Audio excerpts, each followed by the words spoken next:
What's up, everyone, and welcome to another episode of the Renewable Energy Smart Pod. I'm your host, Sean McMahon, and today's guest is Michael Sin, Senior Managing Director and Head of Equities at the Singapore Exchange. Michael is an expert in financial markets, so we're going to talk to him about how firms in that sector are tackling the energy transition. Michael's going to share his insights on sustainable investing and how private capital is being deployed with a particular focus on Asia. And as part of that discussion, we talk about the Glasgow Financial Alliance for Net Zero, also known as GFANZ, and the role that headline-grabbing alliance is playing to muster capital around the world. Michael also keeps his finger on the pulse of geopolitics, so we're going to spend some time chatting about the impact events like the war in Ukraine are having on global energy markets. Now, I've known Michael for many years, and I'm excited he's joining us because he's one of those people who, whenever we connect and I get a chance to pick his brain, I always feel like I'm the one walking away a lot smarter about a lot of things. This is also a unique episode because you're going to hear the voice of a second host. That co-host is Colin Hogan, Senior Finance Editor for SmartBrief. You see, Colin and I recorded this episode for another SmartBrief podcast, the Modern Money Smart Pod. That show is all about, well, modern money and how it flows around global capital markets. But since this episode focuses on sustainable investing and the energy transition, and since Michael Sin is always so insightful, I decided to double down and cross-post this show here as an episode of the Renewable Energy Smart Pod. I think you're going to enjoy this conversation, so let's get to it.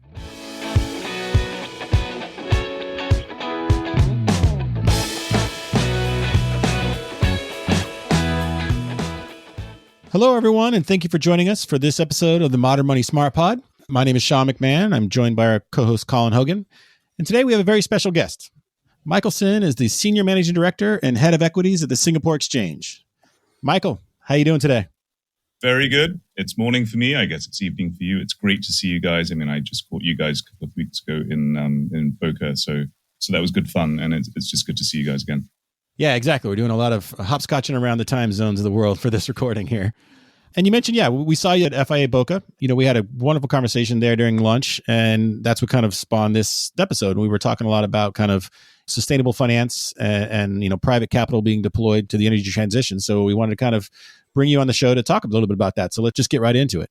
Right now, tremendous amounts of capital have been committed to net zero initiatives, around the world.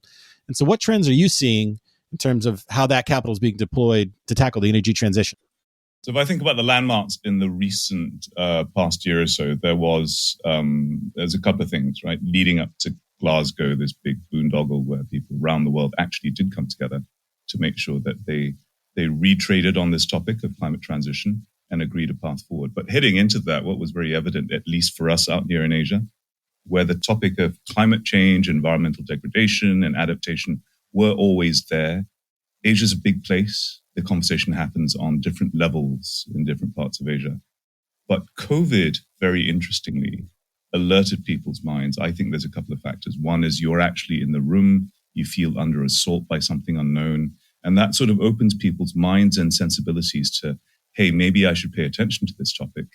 And secondly, it was in some way deeply rooted in an environmental challenge, right? Not necessarily to climate, but it did open political minds to saying, maybe we ought to take Glasgow very seriously. That's why the attendance at COP26 was incredibly important for the Asian commitment to saying, was this our problem? Doesn't matter. It's going to be our problem in the future. Are there any trends? I know Asia's often mistaken as being kind of one marketplace. And you and I have talked in the past about how it's really just so diverse. And, there's so many different countries and markets in play and technologies and things like that. So can you share some of the examples you've seen about capital being deployed for specific projects, be it in Singapore or in other places in Asia? So historically, Asia's been there is this idea that the way you solve problems, you apply market solutions, but you tend to want to have agreement on what is the necessary sacrifice. That's a collectivist culture, if you like. It's like, listen, we have this problem to solve. We'll all agree on the solution, but we understand that it comes with sacrifice. That isn't necessarily the way you approach a problem or have a problem statement or an action plan in perhaps the US or Europe. So the way Asia approached this, heading into Glasgow, was good because the preconditions that said, listen, we understand we might have to sacrifice something. Maybe there'll be interruptible loads on the grid. Maybe we ain't going to have cheap cars anymore. But at the same time, there was also this idea that, you know what, we have to agree to an action-oriented plan, which is global in nature, so the public good is more diffuse. The reason I think this is really important to understand is there has historically been some anxiety about we understand the problem, but who bears more cost? Is it really fair to say everyone bears equal cost? Because the historical emissions of carbon, as you know, the data on that is pretty stark, right? The Industrial Revolution started 100, 150 years, way before Asia had its chance to exploit the earth and build its cities. So if you log up the historical contributions to carbon in the atmosphere of the US and Europe, I mean, if I was a demagogue in Asia, I'd say, listen, you guys have to remove 1 or 2 entire Asias and you'd still be bigger than Asia. That conversation is now off the table. Nobody's talking about historical grievances anymore. They're talking about, listen, it's a near-term thing. The clock is ticking.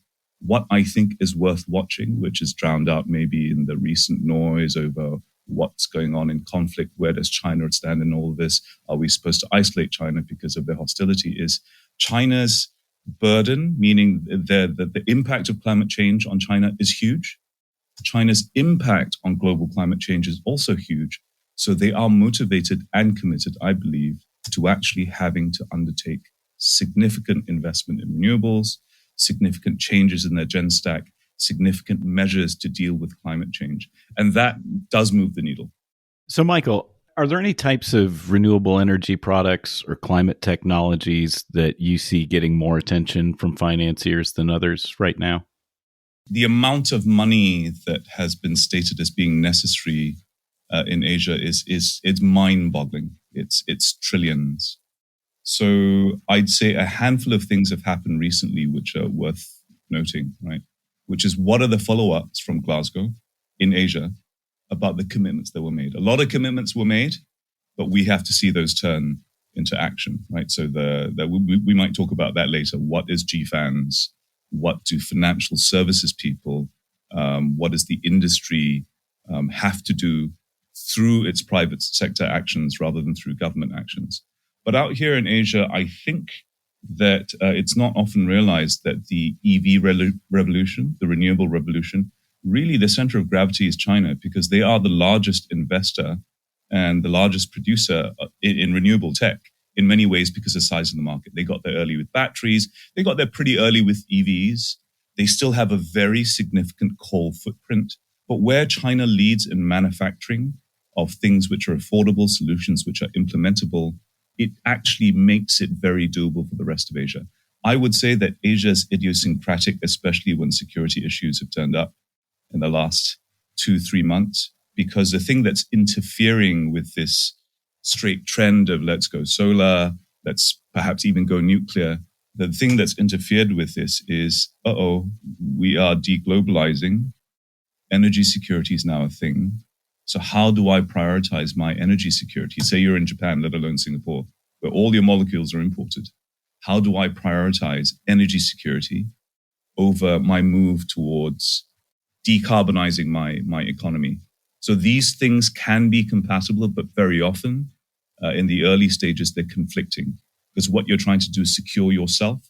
And there is a reason why things like coal and gas are favored, because we haven't yet changed or put in the trillions of dollars of investments that are needed to decarbonize industry, decarbonize the consumer, decarbonize the economy. And until you've done that, you can't afford to interrupt your economy through energy insecurity.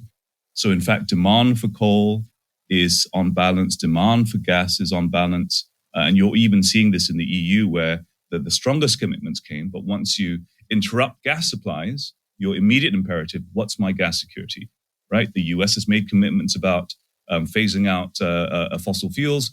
First thing that happens when oil prices go out is let's release more molecules from the SPR. So the reality of this, the political reality of this, is important to deal with. So how do you see that taking shape across Asia, right? So, I mean, what you're kind of talking about and what we've heard a lot about lately is this, this notion of strategic autonomy, right? So countries got to be able to provide for themselves in a crisis. But what does that look like across Asia? So many different countries, and many of them rely on kind of different primary sources of energy. What does that look like? So the glass half empty view is that no one has done the recalculation as to what my pre-Glasgow commitments were, right, in a different security environment or different security projection versus what might be the case in the coming weeks and months. What I would say is if we just put up our hands and say this thing is insoluble, right, we need Thanos to come and solve the problem for Earth. I mean, if we put up our hands like this, which is the approach we've taken through time, then we won't get anywhere. So in the affirmative, I would say that being in Singapore, where categorically the country is too small to move the needle, we are 0.1% of emissions around the world, although our intensity is quite strong. What we have focused on, because we're very planning oriented, is we said we were going to do this thing. We will continue doing this thing. So we are still committed to this plan that we've written down that says, is there a way we can lead starting in Singapore and then into regional Asia, Southeast Asia, which is 1 billion people? What can we do that contributes to light at the end of the tunnel in terms of decarbonization, as well as preserving the environment? You can decarbonize while destroying the environment. I think our approach, because in the tropics, a significant amount of nature-based assets are based here, that our approach to decarbonization must incorporate the management of the environment to move against environmental degradation. Now, land use, land degradation is a considerable contributor to greenhouse gas emission and the greenhouse effect. So our approach here is to say we don't have access to some of the renewable tech in Southeast Asia that the rest of the world might. Right? We just aren't naturally a geographical area where you might easily use wind. We're not naturally an area where you can put lots of solar panels, because by definition, both of these sorts of technologies involve degrading huge amounts of forest and jungle and sea mangrove, right? So the things that we are exploring, and this is public information, is in 30 years' time, we'll say nuclear tech, small-scale nuclear reactors. Can they be part of the solution? Is there anything on the consumption side in the design of our energy grids? Because we're a small country, we can pioneer, right? Is there anything we can do to change the way we consume electrons? So this is a conversation that's not been had sufficiently globally. What can I do to reduce my consumption intelligently through connected devices that maybe more closely match the supply of electrons and the demand for electrons, right? In an unplanned way, we call them blackouts. But in a planned way, there is potentially a significant capacity to be built if your gen stack says, hey, listen, there's a storm coming, there's fewer solar-induced electrons. Is there any way you can slow down demand, right? Switch off your TV, turn down your fridge, something like that. So that is something that we are committed to doing. More than that, we're also trying to bring about market-based solutions, because I think we understand that the ability to get to net zero just by abating carbon generation, we're not going to get there realistically anytime soon to fully net zero. And therefore, there needs to be a place for a carbon price that's relevant to the global south, meaning not the US, not to Europe, an accessible carbon market for the global south that says, if there's a dollar price for carbon 10 years out in the future, that gives me 10 years worth of planning that says, how do I transition from A to B? What's the cost of abatement? How do I price this in? So it is not to be underestimated how important markets are directly in the cost of carbon, and also for how to invest capital into companies, into productive means that help in abatement and don't have excessive carbon generation. So a lot of words there, but all I'm really saying is that the global south has to find its solution. And we feel that in Singapore and ASEAN, we can contribute to that conversation, because Asia as an economy is the largest economy categorically, but it's also the largest contributor to this problem. Yeah, and I want to ask you a little bit about the investment product side of that too. In terms of sustainable investment products and indices, what kind of trends are you seeing there right now? Two big trends that we're going to, I think, try to address almost immediately. One is that it is a fairly settled thing that the current generation of battery technology, there will be new generations, but the current generation of battery technology has a supply chain that doesn't have clean transfer prices, right? So there are a handful of battery metals, like fundamental elements that are required in the manufacture of batteries. And we need to make sure that there's a good price for that in order to induce the right amount of supply to cope with demand. Today, it's a fairly verticalized supply chain for cobalt, for lithium. And so the market needs to come into play that. So we'll be listing a series of products on battery metals. A much bigger conversation has been happening very successfully around the huge amount of money that's stuck in pension funds, insurance funds, and sovereign wealth funds. So asset owners in general, not asset managers, but asset owners, the end beneficiary, who's generally an institution. They are all very attuned to this conversation. They understand that with the trillions in assets under management they have at their disposal, they need to find ways to nudge the needle, because a 1% change on the 100 trillion in assets under ownership makes a big difference. So we work directly with the top asset owners in the world to say, what is a methodology for paying more for green companies and punishing a little brown companies? What's a methodology that you think is sustainable and doesn't detract from your fundamental objective of making money for your pensioners, right? So there are lots of indices out there, but we'd like to think that we're very close to defining something that amounts to a benchmark. A benchmark is something in markets where it's not the perfect hedge. In fact, it's almost always a slightly sloppy hedge, but it has the benefit of being globally accepted as good enough in correlation terms, and importantly, liquid enough that I can actually get in and out, right? So the idea is that what is good enough to be a benchmark? And there are two qualities of a climate investment benchmark that we hear very strongly that asset owners want.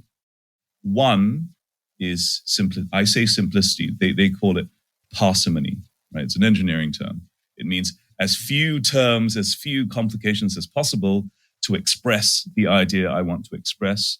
But this is really important in index design, which is simplicity in the precise sense of parsimony. As few things as possible to say this is a good way to measure green versus brown. The second one is the benchmarkness of the thing.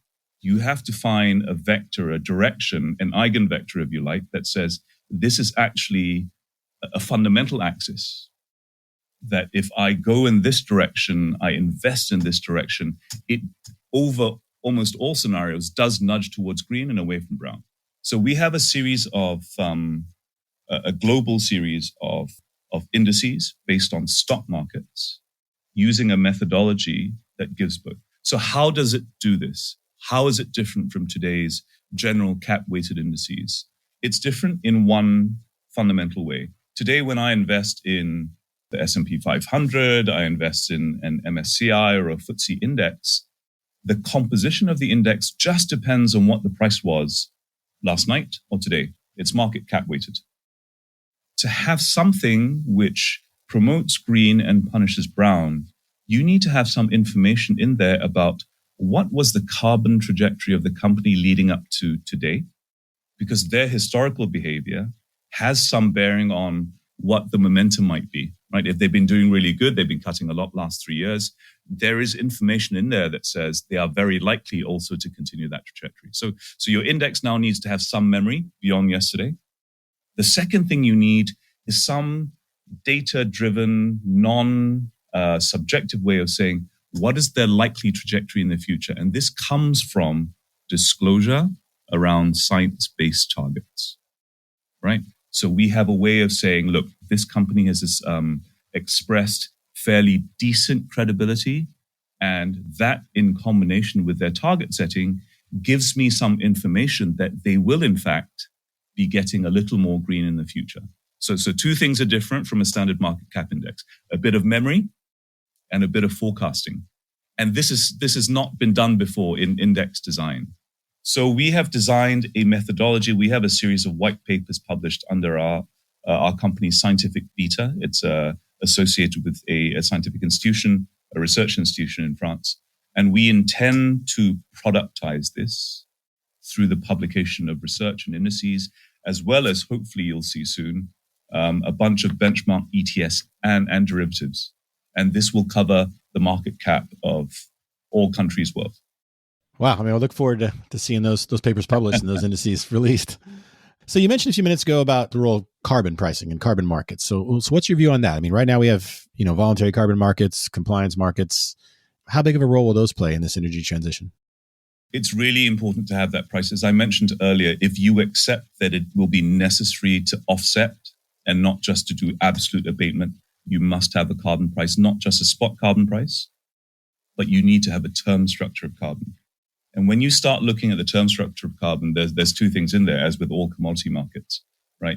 You might have the same spot price, but you might have a different forward price. And I absolutely believe that there will be not a single global forward price, because there is a new category that we haven't historically had in commodities, this idea of a high quality carbon credit. So pure carbon offset technologies don't really exist yet, not at scale, where you can say, listen, extracting carbon from the atmosphere in Iceland using a little Dyson machine, if I had that same machine applied here in Iceland, actually that price ought to be the same. But if the method of extracting carbon is, for instance, nature-based, we very carefully consider what the externalities are of that solution. So planting a monoculture of pine trees versus reforesting a mangrove might extract X amount of carbon, but they have very different environmental externalities. So as a preview, how we normalize this, there is, apart from the TCFD, which was a body set together to say, how do we standardize carbon accounting? There is a new body called the TNFD that says, actually, to really sort this out, we need to have an understanding of how you account for effectively biodiversity. So short of having some way to quantify project A versus project B, it means that a lot of judgment is involved from motivated buyers to say, if I see two projects, if I do enough due diligence, I will be able to say that this project has more positive externalities in nature than the other one. And therefore, the nature-based market is not going to be anytime soon like the compliance market, where there is standardization. There is almost, in commodity terms, a CTD, a cheapest to deliver. Right? There is not yet this concept of what's the cheapest to deliver in a nature-based project, because there's always many dimensions to what a project in nature can do. So what are projects in nature? Some are actually quite simple, which is technologies to manage peat, to manage burning, but some are quite complex, which is restoration of seagrasses, restoration of mangroves, replanning of roads, and things like that. The one key difference also with projects is that projects aren't spot in that sense. It's like developing a property. I think I buy the project, actually the house doesn't get delivered for 2 years and it's project rich, right? So the quality of the people tendering for these projects, needing funding up front to deliver carbon result later in the future, that's also going to be important. So we have a marketplace in Singapore called CIX, Carbon Impact X, Climate Impact X. We've brought together a pretty interesting group of people, including Temasek, which is the sovereign fund of Singapore, to say the best way to get this complex thing started is to commit X amount of demand, because we have X number of companies in Singapore, X number of multinationals based in Singapore. We've got the demand side sorted. A lot of the engineering we're doing now is how do we design the appropriate marketplaces for nature-based climate solutions? There's a lot of things that Singapore does, as I almost want to call it like a test market, if you will, for some of the initiatives you put forth. How many inbound requests do you know about, or do you get from other jurisdictions or other countries saying like, hey, can we kind of get access to that data, or, things like that? We want to kind of borrow some of the knowledge of the things you've worked on. We get a lot, and this falls under the rubric of capacity building. Now, we're a commercial exchange. We've never had to deal with this conversation around, hey, it's part of your role to do capacity building. But when it comes to a regional endeavor like this, actually, we need to do it, because if you don't build the trust and alignment with your method, your market doesn't extend. So we are committing to this through dedicated resources.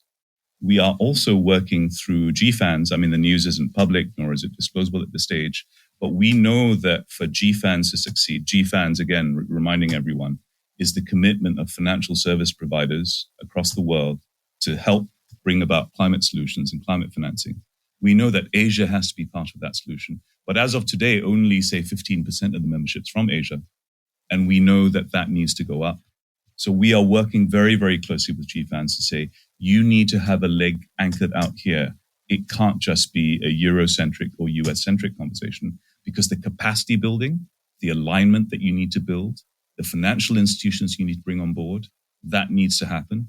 A lot of the inbounds are around, help me capacity build so that my people can talk this conversation, my policymakers, my rule makers can say, I'm going to take on, for instance, the same accounting standards for you, or the same tax offsets, or the same market rules. It's going to be a heavy lift.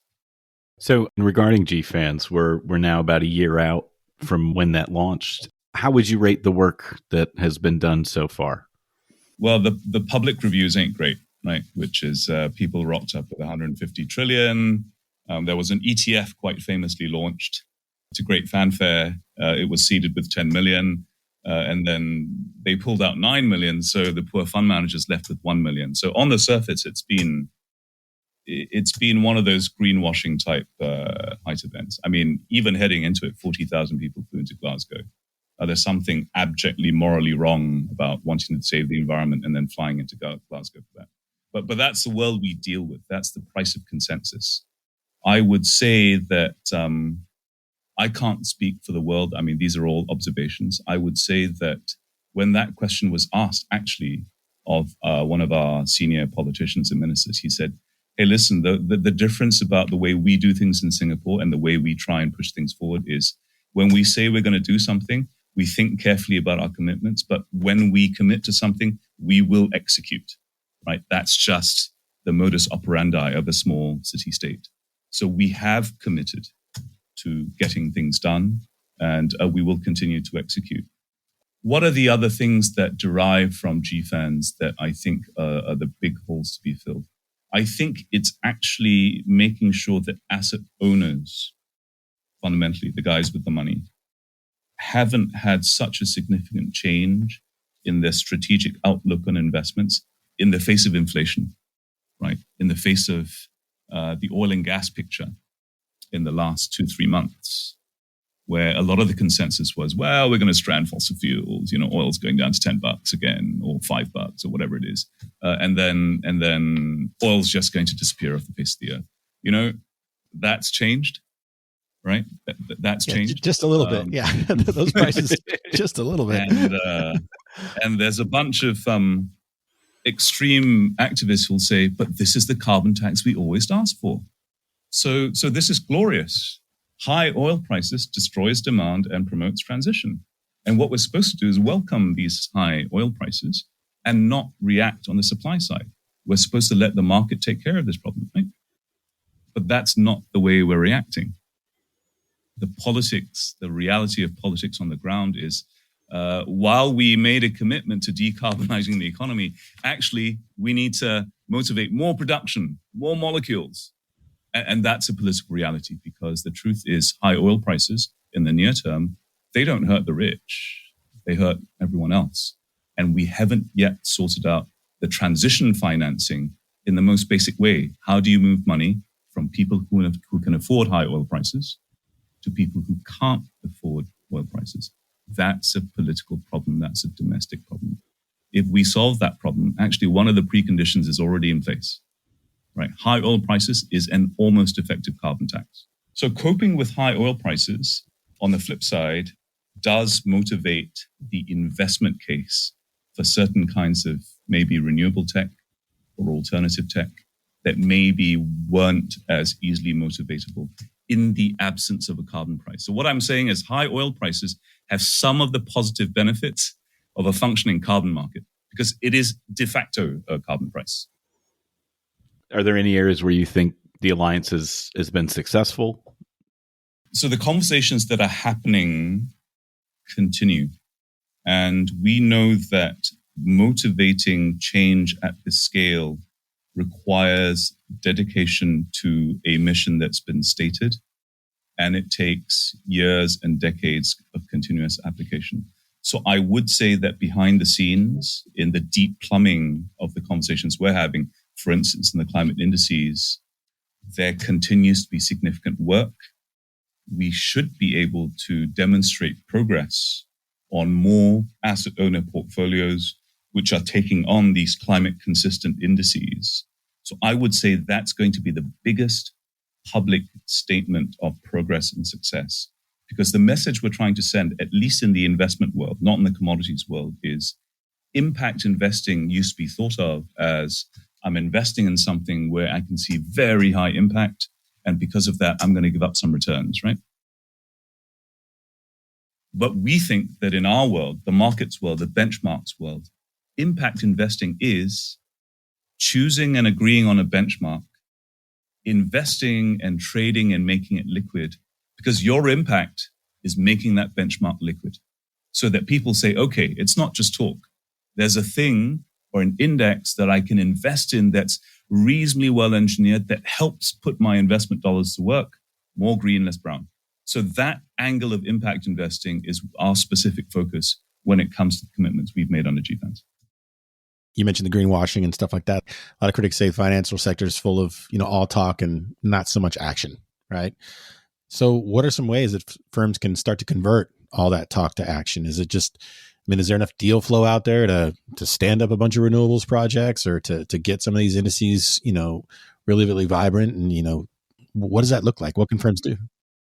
So project by project, I think it's fair to say that a lot of financial services firms are saying, what more can I do without deteriorating returns too much? What more can I do in the face of coming regulation? What more can I do to demonstrate I'm a good citizen?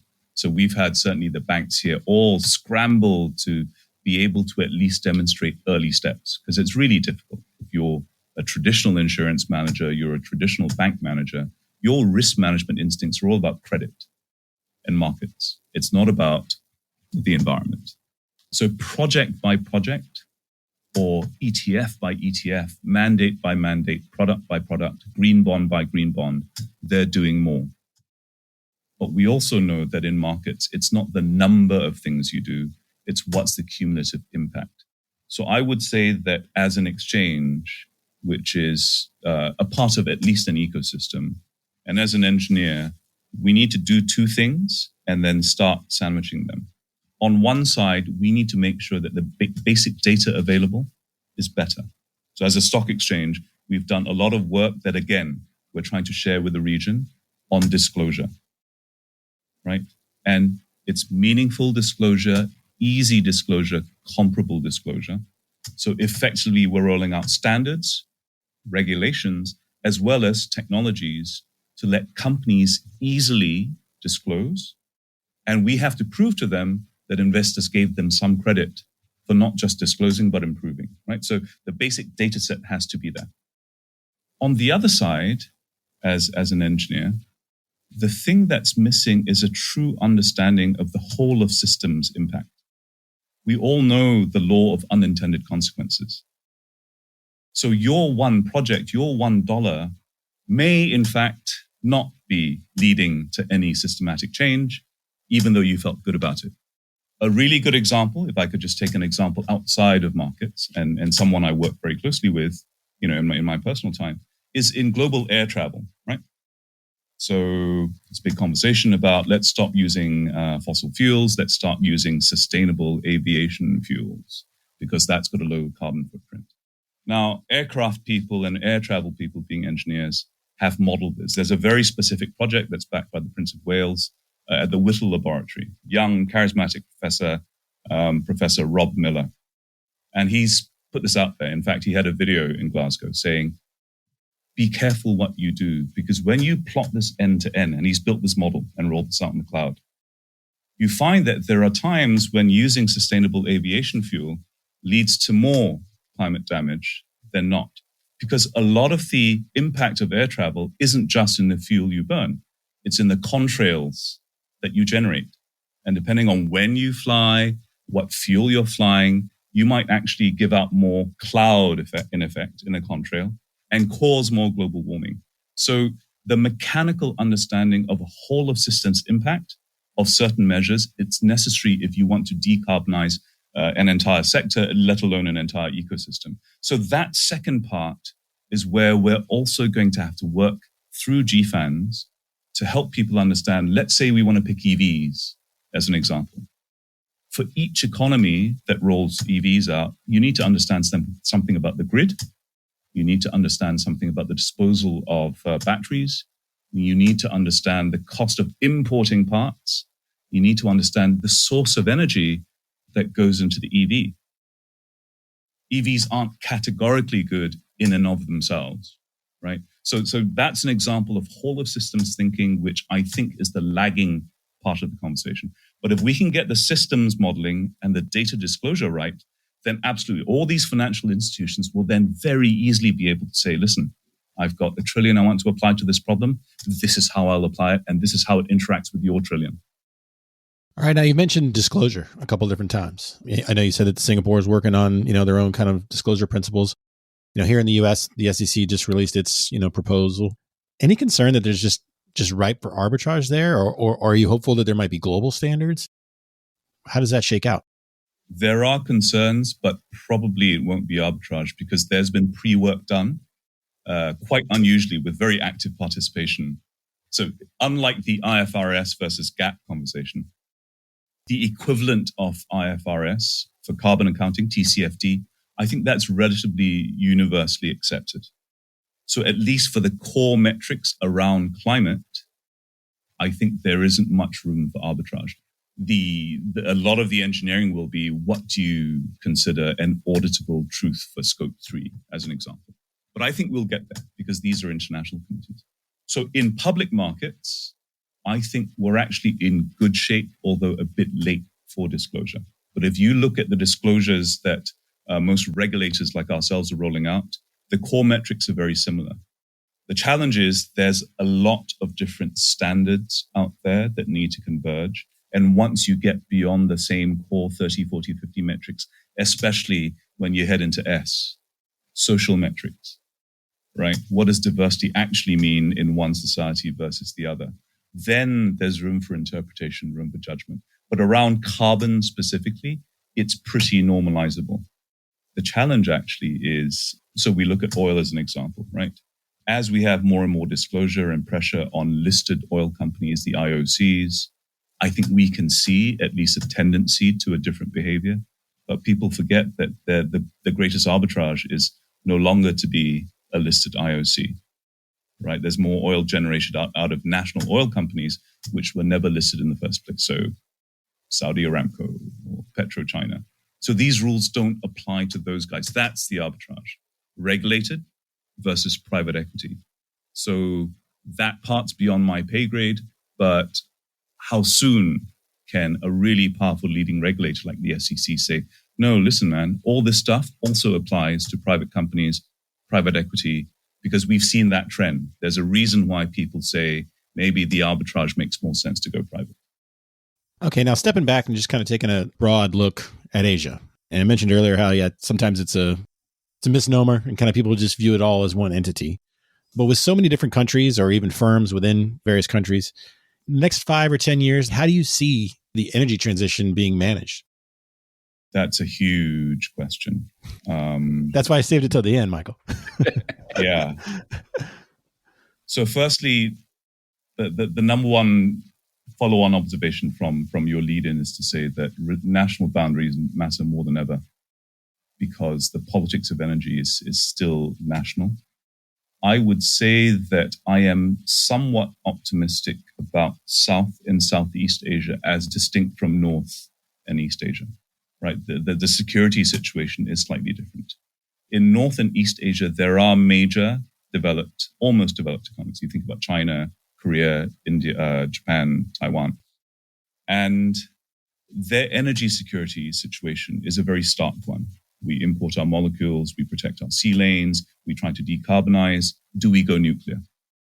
For South and Southeast Asia, because we're part of a continuous landmass, and that landmass has mountains in the north and jungles in the south, sea to the south, sea to the east, there is room for win-win outcomes in terms of interconnecting our grids to find optimization in order to find the best green molecules that we can source. If Singapore, as an example, only tried to source green molecules from within green electrons from within Singapore, that wouldn't be a great optimization. One public project is there's a proposal from a bunch of guys in Australia to say, hey, listen, in Western Australia, we've got lots of desert. We're just going to pave this huge solar farm in Australia, build a huge cable to Singapore and send electrons your way. So we're willing to contemplate things like that. But that only happens when you have connectivity. So electrical connectivity is going to be a very important part of managing the abatement process. The other part of it, as I mentioned, is an orchestrated way of saying, how do we develop while preserving the environment to the extent that we can? Because while a lot of the conversation in developed economies in the US and Europe is about how do we pull back from maybe excessive activity, the instinct and the urge in the global south is, I'm still owed the chance to develop. I want to live like the average American does. Now, you've seen the statistics. If people in India live the way Americans do, this wouldn't be sustainable. So, but people want this chance to say, I'd like to live in a city. I'd like to have air conditioning. I'd love to have a car.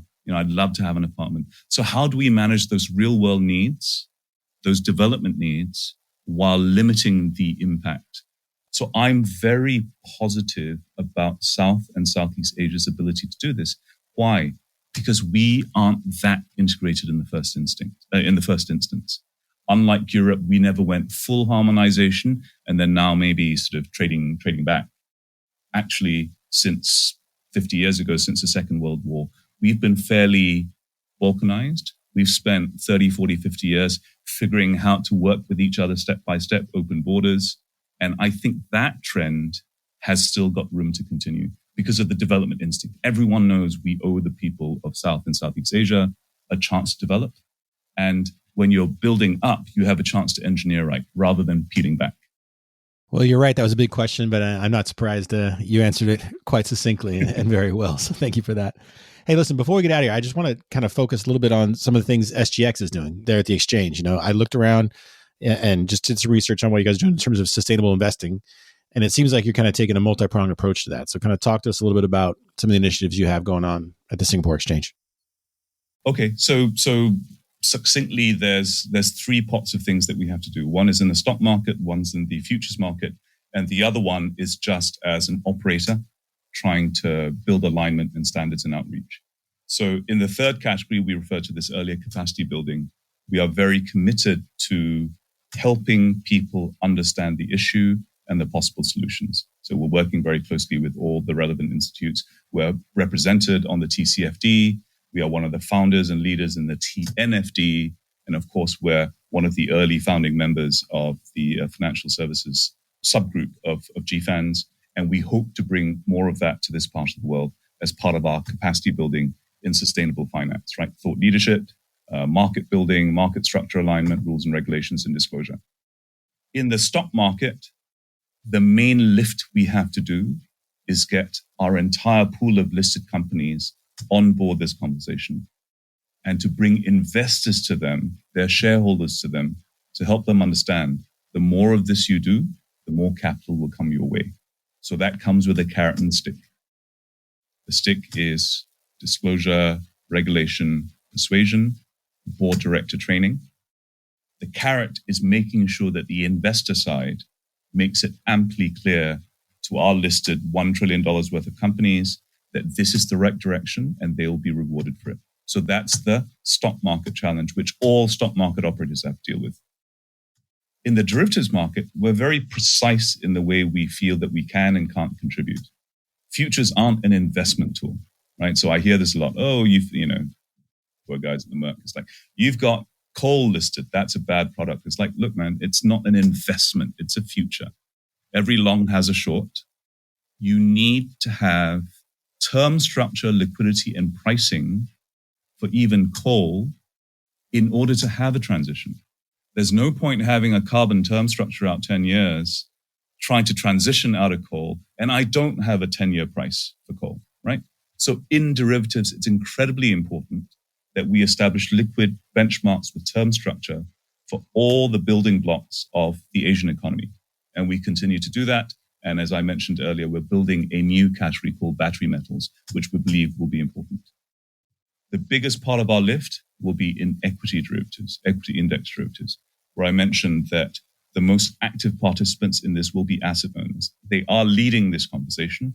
What they're looking for is a platform like ourselves to offer the right methodology and the right solution through futures and options. So these are the things that SGX is doing in the body of what we are as a futures and stock exchange. I should also call out a handful of the things that we're doing in some of our key affiliate companies. And I maybe just call out three. One, we run the electricity market in Singapore. So we're deeply involved in this whole idea of, well, today we run half-hourly auctions in Singapore for the price of electricity. Heading forward, when you want to have interruptible load like solar, when you want to have more interruptible demand that says, listen, when power prices are high or electrons are low in supply, I should stop consuming, then we need to go to a higher frequency market. So 5-minute auctions, we need to integrate a bunch of Internet of Things type data into the marketplace. So that's just the electricity marketplace of Singapore. But we hope if we get that right, it'll regionalize, because you can always federate this out very easily. The second thing we're doing a lot of that we don't talk maybe enough about is global shipping, right? So we're the proud shareholders of the Baltic Exchange. The Baltic has been an early leader in managing global change and global consensus in ESG terms. Already in 2020, January, the Baltic Exchange did a very, very heavy lift to improve fuel standards, marine fuel standards, from 3.5% sulfur to 0.5% sulfur. And this impacts the global fleet. The next part of the conversation is, how do you decarbonize? What's the right way to decarbonize global shipping when this isn't subject to a single national authority? The final one, which we alluded to earlier, is Climate Impact X, which is the marketplace, the regional marketplace for nature-based climate solutions. So in the stock market, in the futures market, there's a core mission. But in each of these three subsidiaries, we have very specific solutions for specific markets. Yeah, and I want to circle back to what you mentioned about the Baltic Exchange and the work they're doing. I'd be remiss if I didn't mention that I think one of the last times we talked was you and I had a long conversation in, I think it was December of 2019, and we were pontificating about this massive impact of IMO 2020 and how it was going to just weigh on the shipping industry in 2020. And then a couple months later, something else had a far greater impact on the shipping industry than IMO 2020. Absolutely. So you can see that ship owners who went from doom and gloom about, well, the environmental cost of being a good player in the world of shipping, well, it paid to be a good player in the world of shipping, because they have since then made back everything that they might not have made in the past 10 years, right? So shipping is one of these critical elements in global supply chain, which it's going to be internal, because it's still the cheapest way to float cargo from A to B. Okay, well, Michael, hey, thank you so much for your time. As always, you're just a fountain of knowledge and information. Thank you very much for this conversation. Thanks for the opportunity. It's great to see you guys. Great to talk to you guys. All the best, and have a great summer ahead. Thank you. Likewise. If you like this podcast, please share it with your friends and colleagues. And be sure to follow us on Apple, Google, Spotify, or wherever you get your podcasts. You can also follow us on Twitter, where our handle is @RenewablesPod. And if you'd like a daily dose of renewable news delivered to your inbox, head to smartbrief.com and sign up for the Renewable Energy Smart Brief. The Renewable Energy Smart Pod is a production of Smart Brief, a future company.